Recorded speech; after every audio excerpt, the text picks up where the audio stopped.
پوچھے گا۔ اقبال رو پڑے آخری عمر میں، رو پڑے اور اللہ کی بارگاہ میں عرض کرنے لگے نہ جہاں میں کہیں بھی امان ملی، جو امان ملی تو کہاں ملی، میرے جرم خانہ خراب تیرے عفو بندہ نواز میں، پناہ صرف اللہ رسول کی بارگاہ میں، باقی کوئی پناہ دینے کو تیار نہیں ہے۔ دعا کرتا ہوں اللہ کی بارگاہ میں اللہ ہمیں سچی توبہ کی توفیق عطا فرمائے۔ آخر الحمدللہ رب العالمین والعاقبۃ للمتقین والصلاة والسلام علی رسولہ الکریم، اما بعد، اعوذ باللہ السمیع العلیم من الشیطان الرجیم، بسم اللہ الرحمن الرحیم، من عمل صالحا من ذکر او انثی وهو مؤمن فلنحيينه حياة طيبة۔ قال الله تبارك وتعالى في مقام آخر ومن أعرض عن ذكري فإن له معيشة ضنكا۔ صدق الله العظيم وصدق رسوله النبي الكريم، إن الله وملائكته يصلون على النبي يا أيها الذين آمنوا صلوا عليه وسلموا تسليما۔ اللهم صل على سيدنا ومولانا محمد معدن الجود والکرم وآلہ وصحبہ وبارک وسلم۔ عزیز دوستو، انسانی زندگی اثرات لیتی ہے، اچھے اثر بھی ہوتے ہیں، برے اثر بھی ہوتے ہیں۔ انسان کو موسم کا اثر بھی ہوتا ہے، انسان پر اس کے خاندان کا اثر بھی ہوتا ہے، انسان پر صحبت کا اثر بھی ہوتا ہے۔ بالکل اسی طرح انسان پر اس کی نیکی کا اثر بھی ہوتا ہے اور گناہوں کا اثر بھی ہوتا ہے۔ نیکی دل کو سکون دیتی ہے، گناہ انسان کو پریشان کر دیتے ہیں۔ نیکی اللہ کی رحمت کو متوجہ کرتی ہے۔ پھر حالت یہ ہوتی ہے کہ انسان اپنی ان پریشانیوں کا حل کہیں اور ڈھونڈتا پھرتا ہے، حالانکہ جب گناہوں کی بیماری لگے تو اس کی شفا توبہ میں ہوتی ہے، اس کا حل اللہ کے حضور معافی مانگنے میں ہوتا ہے، پہچاننے میں ہوتا ہے کہ مجھ سے کہاں غلطی ہو گئی، کس جگہ جا کے کمزوری میں نے دکھائی۔ ہر انسان اچھی، ٹھنڈی، خوبصورت، سکھ والی زندگی چاہتا ہے۔ اللہ کریم نے سورہ نحل کے اندر ارشاد فرمایا من عمل صالحا من ذکر او انثی، فرمایا جو بھی اچھے عمل کرے، چاہے مرد ہو چاہے عورت ہو، وَهُوَ مُؤْمِن، شرط یہ ہے کہ مومن ہو، فَلَنُحْيِيَنَّهُ حَيَاةً طَيِّبَةً، فرمایا ہم اسے پاکیزہ زندگی عطا فرما دیں گے، حیات طیبہ دے دیں گے اسے، پاکیزہ زندگی۔ شرط کیا ہے؟ من عامل صالحا، نیک عمل کرے۔ کون سے عمل کرے؟ اٹھنا بیٹھنا، کھانا پینا، چلنا سونا جاگنا محتاط ہو اس کا، وہ نیکی کرے۔ قرآن پاک کے لفظوں کے حسن پر غور فرمائیے گا، فرمایا فَلَنُحْيِيَنَّهُ حَيَاةً طَيِّبَةً، ہم ضرور اسے پاکیزہ زندگی عطا فرما دیں، صاف ستھری زندگی، معیاری زندگی، خوبصورت شب و روز، آئیڈیل زندگی جس کو لوگ کہیں گے، وہ والی زندگی اسے دیں۔ اور دوسرے مقام پر سورہ طٰہٰ کی آیت نمبر 124 میں فرمایا وَمَنْ أَعْرَضَ عَنْ ذِكْرِي، جو ہمارے ذکر سے منہ پھیرے گا، جو ہمارا کھا کے چہرہ کسی اور طرف کرے گا، جو چلے گا ہماری زمین پر لیکن توجہ کسی اور طرف ہوگی، آسمان کی چھت ہماری بنائی ہوئی لیکن اس کے خیالات کہیں اور ہوں گے، فَإِنَّ لَهُ مَعِيشَةً ضَنْكًا، فرمایا ہم اسے تنگ زندگانی عطا کر دیں گے، اس کی زندگی تنگ ہو جائے گی، اس کی معیشت تنگ ہو جائے گی۔ گناہ زندگی کو تنگ کر دیتے ہیں، نیکی زندگی میں آسانی پیدا کرتی ہے۔ آپ کو اگر زندگی میں سکون چاہیے ہو تو آپ کسی غریب کی خدمت کر کے دیکھیں، اللہ کتنا سکون عطا کرتا ہے۔ آپ بڑے پاورفل بھی ہیں، بڑے طاقتور بھی ہیں اور بڑے باوقار بھی ہیں، لیکن کسی کو گالی دے کے آپ کا دل کبھی ٹھنڈا نہیں ہوگا، تکلیف ہوگی، اس کے اندر آزمائش ہوگی۔ ڈاکٹر ریسرچ کرتے ہیں، ڈاکٹر وہ کہتے ہیں گناہ کرنے سے آدمی جسمانی طور پر کمزور ہوتا ہے، لیکن وہی عمل اگر وہ بطور نیکی کرتا ہے تو اللہ اس میں اسے قوت عطا فرماتا ہے، اسی عمل میں اللہ اسے قوت عطا کر دیتا ہے۔ میں صرف اشارہ دے رہا ہوں، اس بات کی تفصیل میں نہیں جانا چاہتا۔ میرے عزیز یہ یاد رکھیں کہ نیکی آپ کو سکون دے گی، نیکی آپ کو ٹھنڈا کرے۔ اللہ تبارک و تعالیٰ نے قوموں پہ عذاب نازل کیا، اور قرآن مجید فرقان حمید نے ان قوموں کے تذکرے بیان فرمائے۔ بھائی کس لیے بیان کیے؟ کہ ہم عبرت حاصل کریں، ہم یہ غور کر لیں کہ یہ کام ہم نے نہیں کرنا، اس کام سے ہم نے بچنا ہے، ہم نے غور کرنا ہے کہ یہ چیز ہمارے اندر۔ لوگ کہتے ہیں نہیں جی نہیں، ہم پہ یہ عذاب نہیں آئے گا، بالکل نہیں آئے گا، اس میں شک نہیں۔ پر اللہ نے بیان کس لیے کیا تھا؟ بیان کیا قرآن مجید معاذ اللہ کسی ایسی چیز کا بیان کرتا ہے جس کی ضرورت نہ ہو؟ قرآن پاک نے ایک ایک حرف ایسا بیان کیا جس کی مسلمان کو ضرورت تھی۔ قوم نوح کا ذکر فرمایا قرآن پاک نے۔ حضرت نوح علیہ السلام کی قوم کو حضرت نوح علیہ السلام نے 1500 سال سمجھایا ہے۔ 15، کچھ لوگوں نے 950 سال لکھا ہے نا، اعلیٰ حضرت نے لکھا ہے 1500 سال عمر ہوئی حضرت نوح علیہ السلام کی۔ اللہ تعالیٰ بندے کو جلدی سزا نہیں دیتا، بلکہ قرآن مجید میں ایک جگہ رب کریم اس طرح بھی فرماتا ہے کہ جب بندے مجھے بھول جاتے ہیں تو میں ان کے لیے نعمتوں کے دروازے کھول دیتا ہوں۔ بندہ سمجھتا ہے کہ میں کچھ تو ہے نا کہ میرے اندر کہ میں جدھر جاتا ہوں خیر ہی خیر ہو جاتی ہے، وہ سمجھتا ہے کہ میری عقل ہے، حالانکہ اللہ اسے ڈھیل دیتا ہے۔ اللہ اسے ڈھیل دیتا ہے۔ گناہوں کی سزا کے 3 طریقے ہیں۔ ایک ہے متنبع کرنا، تنبیہ کرتا ہے اللہ، بندہ متنبع ہو جاتا ہے، یہ اللہ کا بہت بڑا احسان ہوتا ہے۔ ایک ہوتا ہے مہلت دینا، اور ایک تیسرا ہوتا ہے اللہ خفیہ تدبیر کرتا ہے۔ تھوڑا سا سمجھیے گا، انسان پر کوئی آزمائش آئی، فوراً اس کی چھٹی اس نے کہا کہ وہ فلان جگہ غلطی کی تھی تب ایسا ہوا ہے۔ ہوتا ہے نا کئی دفعہ، آواز آتی ہے نا اندر سے، چلیں بول دیں کچھ نہیں ہوتا آپ کو، اللہ جانتا ہے یہاں کوئی کچھ نہیں کہے گا آپ کو، اور ہماری تو ویڈیو بھی نہیں گھومتی، یعنی خبر بھی نہیں ہو کہ کس نے ہاں کر دی کس نے نہ کر دی۔ آپ بغیر ٹینشن کے بات چیت کریں، آج کچھ نہیں ہوتا انشاءاللہ تعالی۔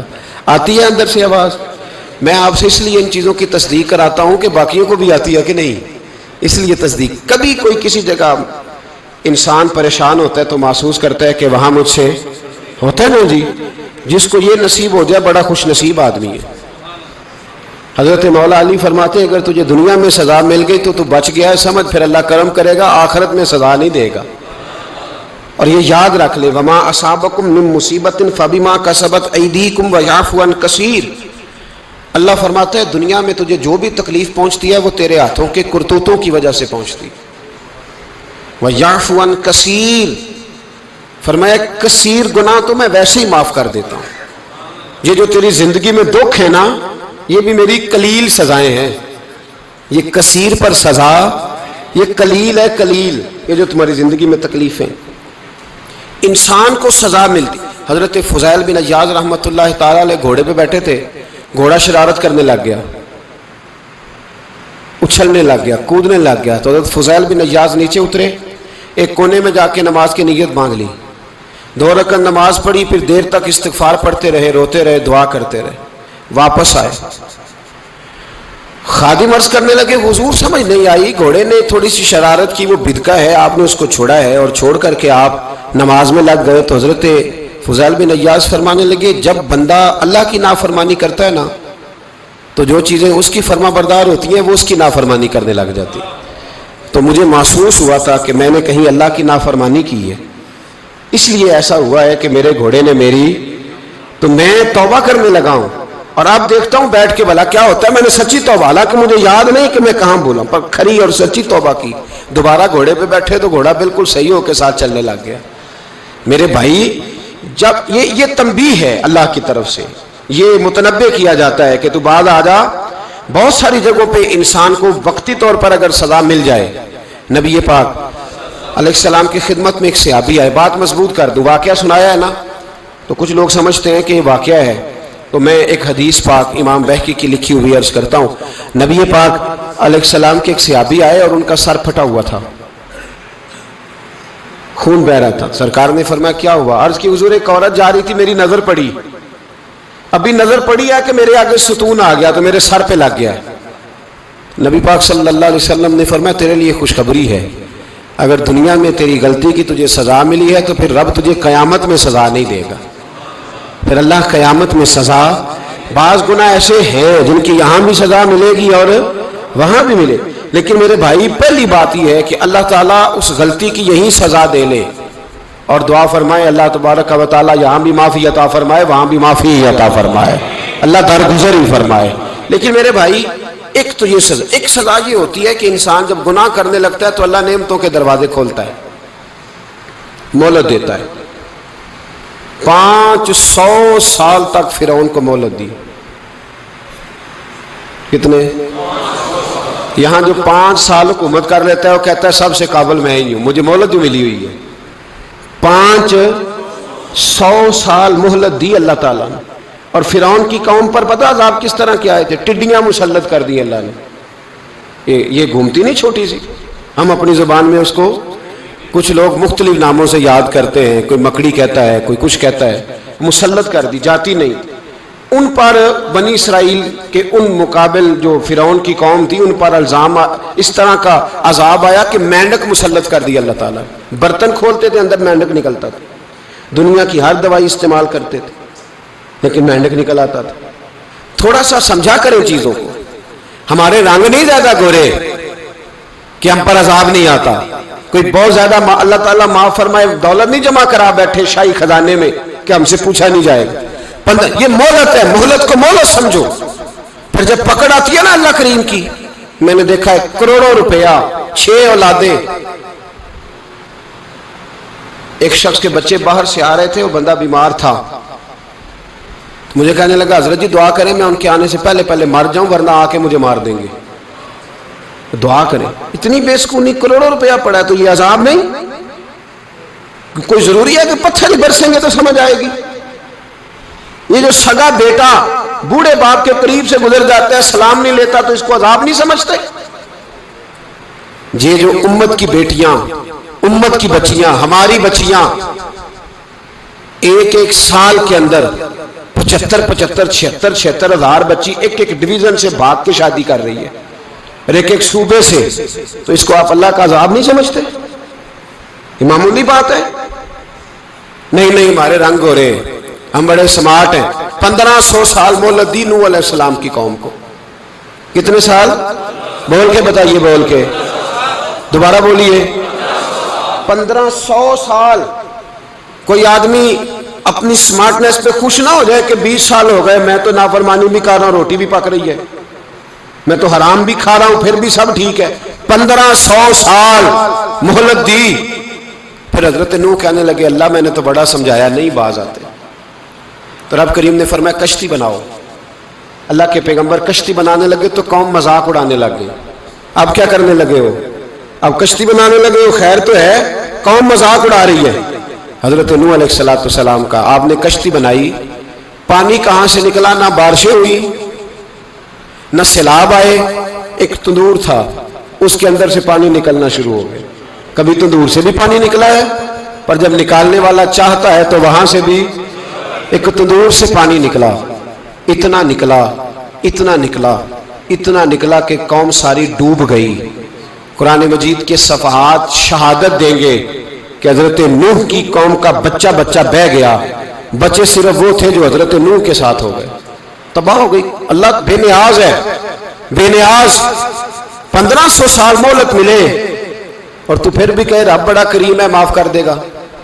1500 سال تجھے گنجائش دے اور تو کہے کوئی نہیں، بات معافی ملنی چاہیے ابھی بھی. میرے بھائی حضرت صالح علیہ السلام کی قوم، حضرت صالح نے تبلیغ شروع کی تو کہنے لگے پہلے معجزہ دکھاؤ. جی آج تو نہیں لوگ معجزے مانگتے ہیں. آج بھی لوگ کرامتیں اور معجزے، اللہ معاف کرے جو چیزیں معجزہ تو ہو نہیں نہ سکتا، لیکن آج بھی لوگ، آپ یقین کریں، کہتے ہیں یہ بڑی نمازیں پڑھتا ہے تو پھر بخشا کیوں نہیں گیا، پھر کیوں نہیں منو سلوا کیوں نہیں اترا اس پر، پھر میں بھی اسی طرح ہی ہوں، کیا اس کے اندر خوبی آ گئی؟ مولوی بھی ویسے ہی ہے، صوفی بھی ویسے ہی ہے. لوگ مانگ نہیں رہے، لوگ دلیلیں مانگ نہیں رہے، ابھی بھی لوگ بحث نہیں کرتے. کیا فرق آ گیا جی؟ ویسے ہی ہیں سارے. اللہ تعالیٰ سے ڈرنا چاہیے. ہمیں سامنے والے کی طرف دیکھ کر صحیح ہونے کا حکم نہیں ہے، ہمیں اپنی اصلاح کا حکم ہے. اپنی طرف دے کے اپنے آپ کو ٹھیک کرنے کا، الزام لگا کے گزر جانا اس کا کوئی مطلب سنو اور یاد رکھو۔ حضرت صالح علیہ السلام سے کہنے لگے پہلے معجزہ دکھائیں، تو حضرت صالح علیہ السلام نے فرمایا اونٹ کہاں سے پیدا ہوتے ہیں؟ کہا اونٹنی کے بطن سے۔ فرمایا آؤ میں تمہیں پہاڑ کے اندر سے اونٹنی پیدا کر کے دکھاتا ہوں۔ کہاں سے؟ پہاڑ کے اندر سے۔ حضرت نوح ساتھ لے کے گئے تو پہاڑ کے اندر سے اونٹنی نکلی، اور اونٹنی بھی گابن تھی، اس کے پیٹ میں بچہ، اور اونٹنی اتنا دودھ دیتی تھی کہ ساری بستی دودھ پی جاتی تھی، پھر بھی دودھ بچ جایا کرتا تھا۔ لیکن حضرت نوح علیہ السلام نے فرمایا اب تم نے دیکھ تو لیا یہ اسے، یہ جتنا دودھ دے گی روٹی بھی اتنی کھائے گی، ایک دن تم سارے پانی پیو گے، ایک دن یہ سارا پانی پیا کرے گی، ایک دن تم سارے باقی جانوروں کو گھاس کھلاؤ گے، ایک دن یہ اونٹنی، اور اونٹنی کا نام کیا؟ ناقۃ اللہ، اللہ کی اونٹنی۔ کس کی اونٹنی؟ نام کیا ہے؟ اللہ کی، یہ اللہ کی اونٹنی ہے۔ تو حضرت نوح علیہ السلام کی اونٹنی فرمایا اس کی بے ادبی نہ کرنا۔ باز نہیں آئے لوگ، باز نہیں آئے، کہنے لگا جی دودھ دینا تو ٹھیک ہے، پر یہ جو سارا پانی پی جاتی ہے نا یہ صحیح نہیں، یہ جو ساری گھاس کھا جاتی ہے یہ نہیں ٹھیک، دودھ دینا تو ٹھیک ہے پر یہ نہیں صحیح۔ آپ نے فرمایا اسے کچھ نہ کہنا، اللہ کی اونٹنی ہے۔ میں کہا کرتا ہوں ان لوگوں نے ناقۃ اللہ کی بے ادبی کی، حضرت نوح علیہ السلام کی اونٹنی کی ٹانگیں کاٹ دی، صالح علیہ السلام کی۔ اور دیکھو اللہ بڑا بے نیاز ہے، اگر پیدا کرنا جانتا ہے تو حفاظت کرنی نہیں جانتا، لیکن رب کریم نے فرمایا نہ کرنا۔ انہوں نے ان کے پیر کاٹ دیے، کانوں پہ چھریاں لگائیں۔ اونٹنی جب مر گئی، اونٹنی اللہ تبارک و تعالیٰ کی وہ اونٹنی جب مر گئی تو حضرت صالح علیہ السلام کی قوم پر رب کریم نے زلزلہ بھیجا۔ اذا زلزلت الارض زلزالہا، جب زلزلے آئیں گے اور جب ان کا زلزلہ آنا زلزلہ آتا ہے نا، کیا کرتی ہے قوم؟ لا الہ الا اللہ، لا الہ الا اللہ، کلمے جاری ہو جاتے ہیں۔ بلکہ ایک دفعہ ایسا بھی ہوا کہ مسجدوں میں اعلان ہونے لگے زلزلہ آ رہا ہے، جو فجر کے لیے نہیں اٹھے زلزلے کے لیے وہ بھی اٹھ گئے، جن کا دعویٰ ہے نا میری سویرے آنکھ نہیں کھلتی، ان کی لگی نہیں کتنے گھنٹے، بعد میں بھی نہیں لگی، ٹی وی پہ اعلان ہوتے رہے کوئی نہیں آ رہا سو جاؤ چپ کر کے، لیکن آنکھ لگی۔ موت سے تو ڈرتا ہے، اللہ سے ڈرتا ہی نہیں، موت کا خوف ہے رب کا نہیں۔ زلزلہ آیا، ساری قوم تباہ ہو گئی۔ بتاؤ اگر ناقۃ اللہ کی گستاخی ہو تو اللہ ناراض ہو جاتا ہے، اور اگر اولیاء اللہ کی ہو، اگر اولیاء اللہ کی ہو تو رب ناراض نہیں ہوتا؟ شرم نہیں آتی لوگوں کو داتا صاحب کی بے ادبی کرتے، شرم نہیں آتی لوگوں کو غوث اعظم کی گستاخی کرتے، حیا نہیں آتی جنہوں نے دین پھیلایا ان کی بے ادبی؟ میں درد سے کہتا ہوں، رو کے کہتا ہوں، اور اگر کلیجہ پھٹ سکے تو میں دکھاؤں زخم کتنے۔ ایک حج کے موقع پر ایک بابا جی، اس سال 4,80,000 روپے کا پرائیویٹ حج تھا، اور بابا جی کی کیفیت کمزور تھی، بیچارے بیمار تھے، اس کے باوجود وہ گئے۔ بوڑھے آدمی جا کے بیٹھیے، بزرگ، اور کتنی مشکل ہے وہاں منا، مزدلفہ، عرفات، طواف زیارت، کتنا مشکل کام ہے طواف زیارت کرنا، طواف وداع کرنا۔ کس کٹھن سے حج کیا، بڑھاپے میں پیسے بھی لگائے، اور جب وہ روضہ رسول پہ گئے صلی اللہ اور انہوں نے جا کے نبی پاک صلی اللہ علیہ وسلم کے روزے کی طرف منہ کر کے درود شریف پڑھا تو ایک ملا نے اٹھ کے کہہ دیا تو مشرک ہے۔ تو میری روح کانپی، میں نے کہا تجھے شرم نہیں آئی، حیا نہیں آئی؟ اس کی عمر دیکھ، کس بڑھاپے میں کہاں سے چلا، کہاں آیا۔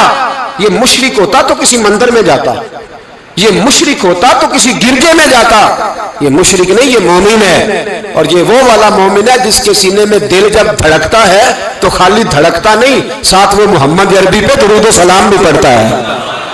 شرم نہیں آتی لوگوں کو؟ اتنی بڑی گستاخی کرتے ہیں۔ جو روضہ رسول پہ آیا مشرک ہے۔ میں نے جو ایک مولوی کو صاف صاف کہا تھا، میں نے کہا اگر میں مشرک ہوں تو نکالو، مشرک کا داخلہ تو یہاں ویسے ہی منع ہے۔ شرم نہیں آتی؟ اپنی زبان کا ایک پاس کرو کچھ۔ اتنا ظلم، اتنی بڑی فرقہ واریت امت میں، اتنا امت کو تقسیم کرتے ہو، تمہیں شرم نہیں آتی؟ جہاں سے اتحاد کا پیغام دینا چاہیے وہاں سے تم لوگوں کو فرقے کا پیغام دیتے ہو، ایک مقصود فرقے کی تبلیغ کرتے ہو۔ خدا را، تو میں کہہ رہا ہوں ناقۃ اللہ کی بے ادبی پہ عذاب آتا ہے، تو اولیاء اللہ کی بے ادبی میں نہیں آتا؟ داتا صاحب ساری زندگی تبلیغ کرتے رہے، ایک آدمی نے اٹھ کے کہہ دیا جناب وہ تو شرک کا اڈا ہے، تو رب کریم ناراض نہیں ہوتا ان باتوں سے؟ ہمیں خیال کرنا چاہیے، اللہ سے ڈرنا چاہیے۔ ان چیزوں سے عذاب آتا ہے اور آ رہا ہے، اللہ تعالی ہمیں محفوظ فرمائے۔ اللہ ہمیں اس سے قوم لوط پہ بھی عذاب آیا. ہم جنس پرستی، مرد مردوں سے بدکاری کرتے. حضرت نوح نے سمجھایا کہ یہ کام درست فطرت کے خلاف ہے، یہ کام درست نہیں. جب انسان یہ کام کرتا ہے تو زمین اور آسمان کانپتے ہیں. اب میں کیسے کھول کے بتاؤں، میرے پاس اعداد و شمار ہیں کہ پاکستان کے اندر اس کام کی کیفیت کیا ہے اور کس طرح کر کے لوگ، میں تو رونا روتا رہتا ہوں داڑھی کا. لوگ کئی دفعہ کہتے ہیں حضرت صاحب پہلے بھی آئے تھے تو داڑھی کی بات، پھر بھی آئے تو داڑھی کی بات. تو میں رونا روتا ہوں، اس لیے روتا ہوں کہ جو کلین شیو نوجوان ہوتا ہے وہ امرد کے حکم میں ہے، اس پر وہی حکم لگتا ہے جو عورت پہ لگتا ہے. اس کے ساتھ مرد کا اٹھنا بیٹھنا اسی طرح ناجائز ہے جس طرح عورت کے ساتھ. حضرت جنید بغدادی رحمت اللہ تعالیٰ علیہ کے سامنے ایک شخص نے کہا وہ کتنا خوبصورت نوجوان جا رہا ہے، تو آپ فرمانے لگے تو حافظ قرآن نہیں؟ کہا ہاں. فرمانے لگے جا اپنے حفظ کی خیر بنا. وہ شخص کہتا ہے میں نے اس بغیر داڑھی والے کلین شیو نوجوان کو بری نظر سے دیکھا، مجھے قرآن پاک ہی بھول گیا، سارا قرآن پاک بھول گیا. اور کتنے سال میں دعائیں کرتا رہا، بیت اللہ کے طواف کرتا رہا، میں یاد بھی کرتا تو نہیں ہوتا. کیسے اب تو ہمارا نعت کہاں بیوٹی پارلر سے ہو کے آتا ہے، ہم کسی اور کو کیا پیغام دیں؟ وہ پیغام، وہ نظام، وہ طریقہ کار جس کا حکم تھا شریعت میں. قوم لوط پر عذاب آیا. صحیح بیٹھتے ہوں گے بچے جو موٹر سائیکلوں پہ بیٹھتے ہیں. میں نے گجرانوالہ کی سڑکوں پہ بچوں کو، نوجوانوں کو جو تماشے کرتے سر عام دیکھا ہے تو مجھے ڈر لگتا ہے. اور کوئی روکنے والا نہیں، شغل ہو رہا ہے، ہنس رہے ہیں، اور سامنے عورتیں بھی ہیں، سب ہو رہا ہے. کتنی تکلیف کی بات. حضرت نوح کی قوم یہ کام کرتی تھی، قرآن پاک نے بیان کیا ہے. حضرت نوح نے سمجھایا، فرمایا رب کریم نے تمہیں اپنی خواہش پوری کرنے کے لیے جائز طریقہ عطا فرمایا ہے، عورتوں سے نکاح کرو، اور اس نکاح کی برکت سے جو اللہ تمہیں اولاد دے گا اس کو اللہ تبارک و تعالیٰ تمہارے لیے باعث بخشش بھی فرمائے گا. لیکن جب قوم نہ مانی تو جو قوم لوط کا عمل کرے اس کا علاج قرآن نے بیان فرمایا کہ آسمان سے پتھر برسیں گے. پھر پتھر برسے اور جن کے بڑے بڑے اچھے دماغ تھے ان کے دماغ چکنا چور کر دیے گئے، تباہ کر دیے گئے، ان کے دماغ زمین پر بچھاڑ دیا گیا. اللہ مہلت دیتا ہے لیکن اس کا مطلب یہ نہیں کہ انسان توبہ ہی نہ کرے. حضرت شعیب علیہ السلام کی قوم پر بھی عذاب آیا، اس لیے کہ بددیانتی کرتی تھی، ناپ تول میں کمی کرتی تھی. میں نے کہا تھا شب قدر کی رات کہ یہ کوئی تماشا ہے کہ شب رات آئی تو ساری رات روتے رہے، یا اللہ معاف کر دے، یا اللہ معاف کر دے، رو رو کے چیخے مار مار روئے. شب قدر آئی تو پھر چیخے ماری، ساری رات روئے. تو جس بندے کا پروگرام ہی نہیں سویرے بدلنے کا، دکان پہ بیٹھ کے پھر وہی ناپ تول میں کمی، پھر وہ اللہ تعالیٰ معاف کرے. میں ایک مضمون پڑھ رہا تھا تو وہ فوڈ کے اسپیشل لوگ تمہیں لکھا تھا مہربانی کرو ملاوٹ ہی اچھی چیز کی کر لو، مرچ میں کیری تو نہ ملاؤ اینٹوں کی، وہ تو بیمار کرتی ہے، وہ تو خون کی آنتوں کو روک دیتی ہے. وہ کہنے لگا، اور وہ کہتا ہے میں تمہیں بتاتا ہوں کون کون سی چیز ملائی جا سکتی ہے، وہ ملا لو. خدا را اس قوم پہ رحم کرو، مہربانی. ایک دوست ہے ہمارے، میں وزیر آباد میں ان کے گھر بیٹھا تھا تو ایک میڈیکل، میرا کسی شخص پہ اعتراض کرنے کا میں مجموعی بات کرتا ہوں. میں ایسے ڈاکٹروں کو جانتا ہوں جو اللہ تعالیٰ فضل کرے سچ مچ کے نیک ہیں، اچھے لوگ. تو بچے کا میڈیکل سٹور ہے تو والد بیمار ہو گیا ہے تو کہتا ہے ابا جی ڈاکٹر صاحب نے کہا آپ کو ڈرپ لگنی ہے. تو سگے باپ کو ڈرپ لگانے لگا تو باپ کیا کہتا ہے پتر تیری مہربانی مینو کوئی اصلی لائی، وہ نہ لائی جڑی لوکاں نو لانا ہے. اب وہ پیار سے سنا رہا ہے بات. میں نے اسے کہا کہ یہ تو ڈوب مرنے کا مقام ہے نا، ڈوب مرنے کا مقام، کہ جس ملک کے اندر دوائی بھی صحیح نہ بکے، اصلی نہ ملے دوائی بھی، اور پھر وہ قوم کہے کہ ہم نے تو پورے روزے رکھے، ہم نے تو بڑا صدقہ اور خیرات کیا، دوائی بھی اصل نہ ملے. جناب شعیب علیہ السلام کی قوم ناپ تول میں کمی کرتی تھی تو اللہ تبارک و تعالیٰ نے ان پر بتا عذاب کس طرح کا بھیجا. شدید گرمی ہوئی، اللہ ہمیں محفوظ فرمائے. سارے آمین کہہ دیا. دیکھیں کتنا اچھا موسم کر دیا رب کریم. اللہ ہمیں محفوظ فرمائے، اللہ رحمت فرمائے. شدید گرمی کی لہر آئی، باہر اتنی گرمی ہوئی کہ لوگ اپنے گھروں میں گھس گئے. جس طرح سورج کی شعائیں گھروں کے اندر داخل ہو جاتی ہے، اس طرح گرمی کی لہر اندر داخل ہوئی. اور جس طرح کسی کو آگ لگ جائے تو وہ آدمی اچھلتا کودتا ہے نا، اس طرح یہ لوگ اچھلنے لگے اور اچھل کود کے مر گئے۔ جرم کیا تھا؟ ناپ تول میں کمی کرتے۔ حضرت داؤد کی قوم بھی تباہ ہوئی۔ جرم کیا تھا؟ ہفتے والے دن مچھلیاں نہیں پکڑنی تو یہ پکڑتے تھے۔ حکم ہے نا مسلمان کو نماز کے ٹائم کوئی اور کام نہیں کرنا، نماز پڑھنی ہے۔ میرا خیال ہے مسلمان تو فٹافٹ آ جاتے ہیں، سارے ہی پہنچ جاتے ہیں نا مسجدوں میں۔ ہلکا ہلکا بول رہے ہیں آپ، کیوں نہیں پہنچتے؟ اگر حضرت سیدنا، اور پتہ انہیں سزا کیا ملی؟ اللہ نے فرمایا اس ٹائم عبادت کرنی ہے، کام نہیں کرنا، وقت نہیں ہے کام کا۔ انہوں نے مچھلیاں پکڑی، 12,000 لوگ تھے۔ پتہ ہے مالک نے سزا کیا دی؟ بندر بنا دیا اللہ کریم۔ قرآن مجید کا پہلا سپارہ پڑھے، فَجَعَلْنَاهَا نَكَالًا لِمَا بَيْنَ يَدَيْهَا وَمَا خَلْفَهَا۔ اللہ فرماتے ہیں پچھلوں کے لیے بھی عبرت بنا دیا، بعد والوں کے لیے بھی عبرت، نشان عبرت بنا دیا۔ بندر بن گئے، اور جو ان کے دوست جو بچ گئے تھے ان کے پیر چومتے تھے، روتے تھے۔ 3 دن بندر بن کے زندہ رہے، پھر اللہ نے سب کو اجتماعی موت دے دی۔ تو اگر مسلمان سے اللہ کہے کہ نماز کے ٹائم کاروبار نہیں، جمعے کے ٹائم کاروبار، تو مسلمان کہتا ہے نہیں مجھے مہلت ملی ہوئی ہے۔ یہ تو اس وقت پتہ چلتا ہے نا جب بچے ڈیوٹی لگاتے، ہاں ہاں ہاں عذاب آتا ہے، اس وقت پتہ چلتا ہے۔ میں نے دیکھا یہ منظر، اس وقت پتہ چلتا ہے جب بچے کسی ملازم 6,000 کی ڈیوٹی لگاتے، کہتے ہیں ابے کا دھیان رکھنا، ہم دکان پہ بیٹھنے لگے۔ پھر اسے سمجھ آتی ہے اگر میں نماز کے ٹائم مسجد میں ہوتا تو آج میری اولاد میری خدمت پہ ہوتی۔ میں نماز کے ٹائم مسجد نہیں گیا تو بچوں نے 6,000 کا ملازم بٹھایا ہے، ابا جی کا خیال رکھ، ایک نرس بلائی ہے، تو خیال رکھ۔ کدھر ہوتے ہیں مسلمان نماز کے ٹائم؟ ایک عیسائی نے اعتراض کیا ہے، سنیں، وہ کہتا ہے مجھے لگتا ہے مسلمانوں کے 3 خدا ہیں۔ مسلمان اڑ گیا، کہنے لگا نہیں ہمارا تو ایک ہے، کہا نہیں 3 ہے، معاذ اللہ استغفر اللہ، ہمارا ایک ہے۔ کہنے لگا نہیں میں ثابت کرتا ہوں، ایک تمہارا خدا 5 نمازوں کا ہے، ایک رمضان کا ہے، ایک عید کا ہے۔ لگتا ہے معاذ اللہ عید والا زیادہ تگڑا ہے، تم زیادہ آتے ہو، رمضان والا لگتا ہے اس سے کچھ کمزور ہے، تم تھوڑے آتے ہو، اور 5 نمازوں والا شاید سب سے کمزور ہے۔ بات عقل کی ہے کہ نہیں؟ اس نے اعتراض ٹھیک کیا، تو مسلمان کو چاہیے نا خیال کرے۔ ایک یہودی نے لکھا تھا، اس نے کہا تھا جس دن مسلمانوں کی تعداد فجر کی نماز میں اتنی ہو گئی جس دن جتنی جمعے میں ہوتی ہے، اس دن نہ کوئی یہودی سازش کرے گا نہ کوئی عیسائی تلوار نکالے گا۔ شرط یہ ہے کہ یہ اسی طرح فجر پڑھنے آئیں جس طرح جمعہ پڑھنے آتے ہیں، تو پھر کوئی شخص بھی ان کو کسی جگہ شکست دے سکتا تو ہمارے گناہ ہمیں پریشان کرتے۔ یہ جتنی آزمائشیں ہیں ان کے پس منظر میں گناہ ہیں۔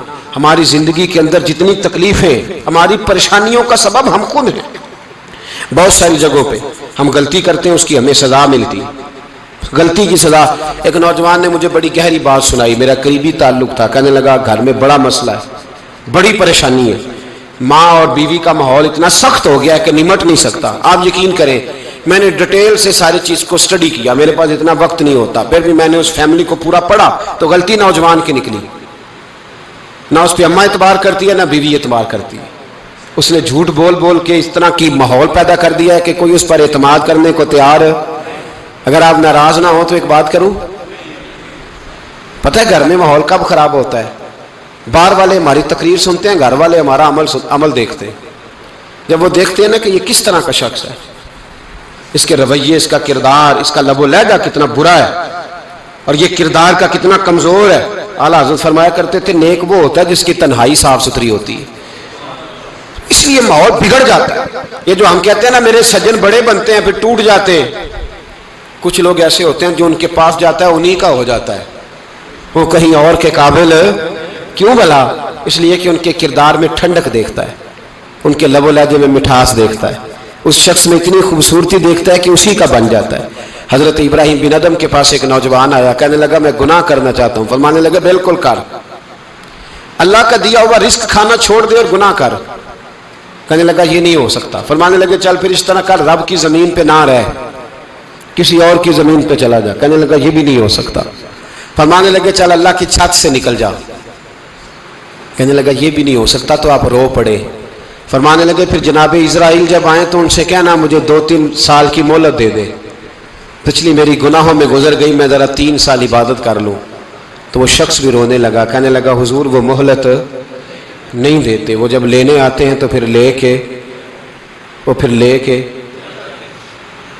اللہ تعالیٰ نے جب انسان بنانا چاہا نا تو جناب جبریل کو کہا مٹی لے کے آ زمین سے. حضرت جبریل نے مٹی پہ ہاتھ ڈالا تو باقی کی مٹی رونے لگ گئی, اسے جدا نہ کر. تو جناب جبریل چھوڑ کے چلے گئے. حضرت میکائیل کو بھیجا, مٹی لا, مٹی پہ ہاتھ ڈالا تو باقی کی مٹی رونے لگ گئی, چھوڑ کے چلے گئے.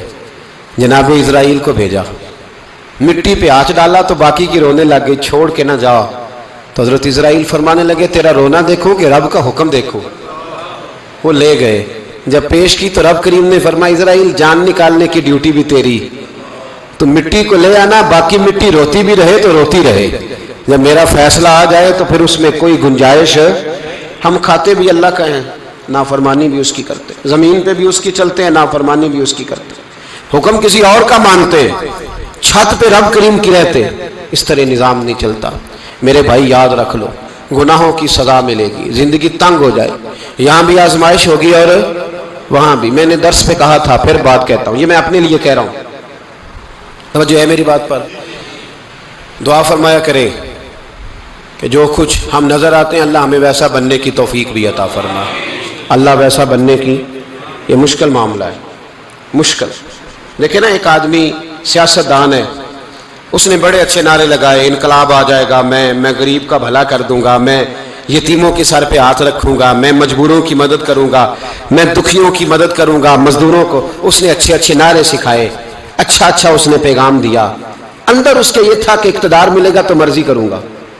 لوگ اس کے گرد بھی گئے, اس کی گاڑی کے پیچھے بھی بھاگے, لوگوں نے اس کے نعرے بھی لگوائے, جیب سے پیسے لگا کے اس کے پوسٹر بھی شائع کیے.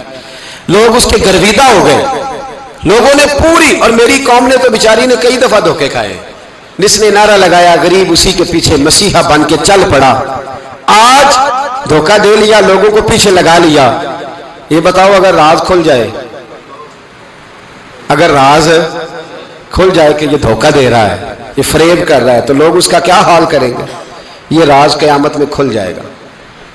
قیامت میں یہ راز یہ کھل جائے گا. یہ دھوکے باز تھا. اذا زلزلت الارض زلزالها, جب زلزلہ آئے گا جیسے اس کا آنا ٹھہرا. واخرجت الارض اثقالها, زمین اپنے بوجھ باہر نکال دے. اس سے مراد کیا ہے کہ زمین پہ جو جرم ہوئے زمین بتا دے گی, باہر نکل آئے. وقال الانسان ما لها, انسان کہے گا اسے کیا ہوا, یہ تو سب کچھ بتا رہی. بوجھ باہر نکال دے گی. ایک آدمی پیر طریقت بن کے بیٹھ گیا, جبہ کبہ پہن کے, بڑی پگڑی باندھ کے بیٹھ گیا, اچھی نیک باتیں بتانے لگا. لوگ اس کی دست بوسی کرنے لگے, ہاتھ چومنے لگے, پیچھے لگ گئے, خدمت کرنے لگے, جیب سے نذرانہ دینے لگے. اس کے نام پر لوگ اپنی جیب سے لنگر پکانے لگے, خانقاہ کی خدمت ہونے لگی. مہمان اس کے آتے, نوکری کوئی اور کرتا. میں نے کہا تھا شاید اپنے لیے کہہ رہا ہوں. ڈیوٹیاں لوگ کرنے لگے, حالات بدلنے لگے. لیکن اس کے اندر تو چور تھا, وہ تو دکاندار تھا. تو یہاں جو اس کے پیچھے لگے تھے وہ تو سچے تھے, انہیں تو اجر ملے گا. لیکن اس کا جب راز کھلے گا تو بڑی رسوائی ہوگی. اس کا جب راز کھلے گا تو بڑی. ایک میری طرح کا دیندار تھا, جو چہرے کا تو نیک تھا, اندر پتہ نہیں کیا کچھ تھا. ایک طوائف گزر رہی تھی, اس نے اس کو تبلیغ کر دی. کہنے لگا بس کر دے, سیانی بن جا. تو کسی دانشور میں لکھا ہے اس نے بڑا سخت جواب دیا. اس عورت نے کہنے لگی بابا میں تو جو ہوں وہ نظر بھی آ رہی ہوں, تو بتا جو تو نظر آتا ہے وہ تو ہے کہ نہیں. اس بندے نے چیخ ماری اور بے ہوش ہو کے گر پڑا.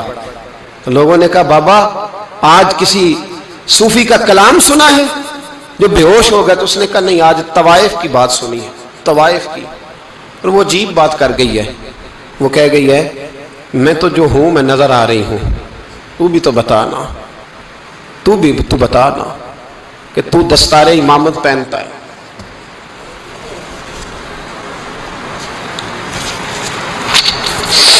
تو بتا, تو جو کہلاتا ہے تو وہ ہے کہ نہیں.